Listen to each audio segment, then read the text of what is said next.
और इस वक्त की सबसे बड़ी तस्वीर आप देखिए, प्रधानमंत्री नरेंद्र मोदी की इमरजेंसी मीटिंग। प्रधानमंत्री मोदी को इस हादसे को लेकर पूरी जानकारी दी जा रही है। एनडीआरएफ के डीजी अतुल करवाल भी मौजूद है। किस तरीके से रेस्क्यू ऑपरेशन, हादसा कैसे हुआ, बाकायदा उन्हें समझाया जा रहा है। गृह मंत्री अमित शाह भी तस्वीरों में दिखाई दे रहे हैं। तमाम आला ऑफिशियल्स भी यहाँ पर मौजूद हैं और देखिए किस तरीके से हादसे पर प्रधानमंत्री को जो महिला अधिकारी हैं वो ब्रीफिंग देती नजर आ रही हैं। और कॉन्फ्रेंस रूम में बैठे तमाम इन दिग्गजों के बीच आप देख पाएंगे वो स्क्रीन जिस पर रेलवे ट्रैक बना हुआ है, कहां कितनी दूरी पर ये ट्रेनें थी, कैसे पहला हादसा हुआ, कैसे दूसरी ट्रेन टकराई, कैसे तीसरी ट्रेन टकराई और कैसे ये 3 दशक का सबसे बड़ा रेल हादसा बन गया। ये महिला ऑफिसर द्वारा स्क्रीन पर बाकायदा ब्रीफिंग दी जा रही है प्रधानमंत्री नरेंद्र मोदी को, गृह मंत्री अमित शाह को और देखिए एनडीआरएफ के डीजी भी यहाँ पर मौजूद हैं और साथ ही तमाम जो सीनियर्स हैं। इस पूरे मामले को पहले तो तफ्तीश से समझा जाएगा, लापरवाही जो हुई, कहां किसकी चूक थी, ये बातें सामने आएंगी और इसी हिसाब से आगे कमेटी का गठन किया जाएगा।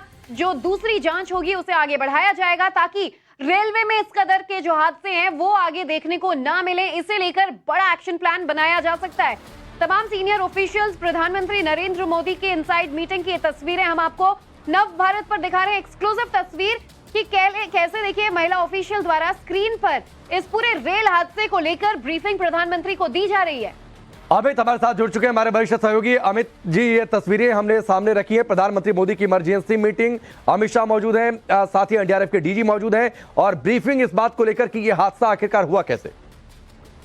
तो देखिए, प्रधानमंत्री ने जो बैठक बुलाई थी उसकी ये तस्वीर है जिसमें बाकायदा प्रेजेंटेशन के जरिए पूरी बताई जा रही है। जो लाइंस है, जो रेलवे ट्रैक है, उसको दिखाया जा रहा है कि किस तरह से ये हादसा हुआ है, कैसे मेन लाइन और लूप लाइन पर कैसे ट्रेन डिरेल हुई है, ये सारी चीजों के बारे में पूरा बताया गया है उसमें। और प्रधानमंत्री हैं, गृह मंत्री हैं, जो मुख्य सचिव है, प्रिंसिपल सेक्रेटरी पीके मिश्रा है, कैबिनेट सेक्रेटरी है, ये तमाम लोग वहां पर मौजूद है, होम सेक्रेटरी है, एनडीआरएफ के डीजी, तमाम लोग वहां पर मौजूद हैं और बारीकी से एक एक चीज की जानकारी प्रधानमंत्री ले रहे हैं। क्योंकि प्रधानमंत्री मोदी ने ये बैठक इसलिए बुलाई थी ताकि इस पूरे हादसे के बारे में जान सके कि कैसे एक ट्रेन अगर डिरेल हुई और दूसरी ट्रेन से टकराई, इसके बावजूद जो तीसरी गाड़ी वहां पर कैसे पहुंच गई, कहां पर क्या गड़बड़ियां हुई, किस जगह पे सिग्नल डाउन था, कैसे। तो इस पूरी जो आप कह सकते हैं कि एक्सक्लूसिव वीडियो के साथ यहाँ पर प्रधानमंत्री को बताया जा रहा है, पूरे हादसे की जानकारी दी जा रही है और वहां से जो राहत जो हुआ है, रेस्क्यू हुआ है, इन तमाम चीजों को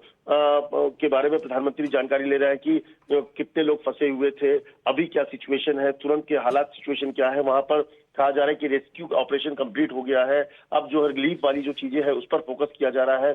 इसके अलावा जो ट्रेन की जो पटरी है उसके क्लियरेंस पर ध्यान दिया जा रहा है ताकि जल्दी से जल्दी उसको क्लियर वहां से किया जाए ताकि पटरी जो ट्रैक है उसको फिर से दुरुस्त किया जाए और उस ट्रैक पर, उस लाइन पर फिर से ट्रेनों की आवाजाही शुरू हो। तो ये कई ऐसी चुनौतियां हैं जिसको लेकर प्रधानमंत्री को ने बारीकी से एक एक चीजों को समझा, उनको पूरी जानकारी दी गई। प्रधानमंत्री ने डायरेक्शन दिए हैं तमाम अधिकारियों को कि आगे कैसे करना है, क्योंकि फोकस जो है फिलहाल जो सबसे शुरुआती फोकस यही था, जो अभी भी है, रेस्क्यू एंड रिलीफ। और इसी 2 चीज पर प्रधानमंत्री का फोकस था और प्रधानमंत्री इस पर जोर दिए हुए थे कि पहले रेस्क्यू करिए और लोगों को जो वहां पे घायल है उनको जो मेडिकल सुविधा है वो दिया जाए। कटक पहुंचाया गया, इंडियन एयरफोर्स के हेलीकॉप्टर्स को इसमें शामिल किया गया कि घायलों को जितनी जल्दी हो सके अस्पतालों तक पहुंचाया जाए ताकि उनको बेहतर इलाज हो सके। और कटक जो प्रधानमंत्री थोड़ी देर में निकलने वाले मीटिंग के बाद करीब 2:30 बजे के आसपास प्रधानमंत्री वहां पहुंचेंगे।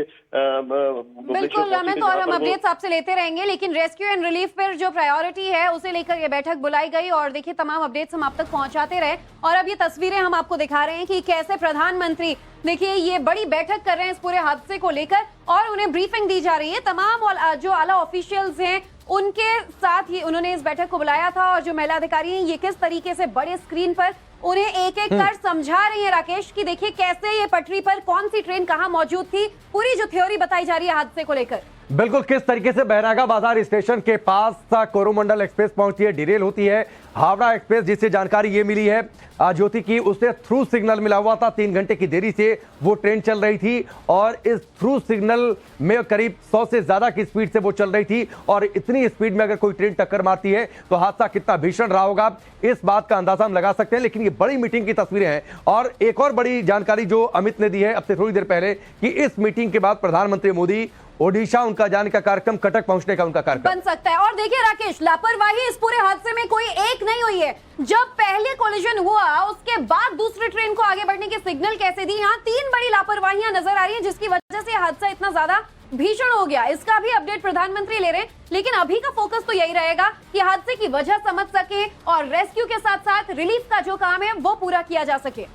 बिल्कुल, लेकिन इसमें एक बात और है कि कुछ मिनटों का हो सकता है इसमें फर्क रहा हो, क्योंकि करीब करीब जानकारियां ये भी आ रही हैं कि एक साथ वो ट्रेनें पहुंच रही थी। लेकिन ये देखना बहुत जरूरी रहेगा, जांच का ये विषय है कि कितने समय का गैप था, क्या इतना गैप था कि हावड़ा एक्सप्रेस को अलर्ट पर किया जा सकता था, क्योंकि थ्रू सिग्नल का मतलब होता है कि उससे क्लियरेंस मिली हुई थी कि रूट क्लियर है, आप आगे बढ़िए। लेकिन उसी बीच ये कोरोमंडल एक्सप्रेस वहां पर डिरेल हो जाती है। और साथ ही ये एक तस्वीर भी जो थी, कितनी ये भीषण तस्वीर है, 4 ट्रैक, और आप देखिए यहां पर ट्रैक चेंज भी होते हैं, यानी यहां